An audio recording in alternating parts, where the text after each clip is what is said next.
Hello everyone and welcome back to another video from Apps Academy. In this video, I'm going to show you how to sign up and create a new account on Hotmart. So let's get started right away.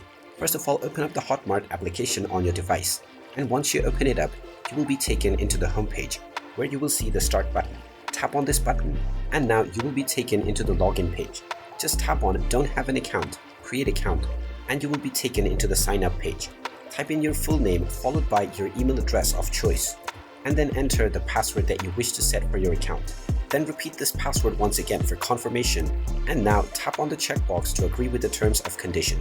Then tap on continue, and now you will be signed up and taken into your brand new account on Hotmart right away. You will be asked to allow notifications, which you can allow or not based on your choice. And once you are taken inside your account, you can start using the Hotmart services right away. And there you have it. That is how easy it is to sign up and create a new account on Hotmart.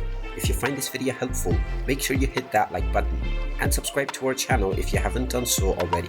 Also ring that notification bell to never miss another update from us.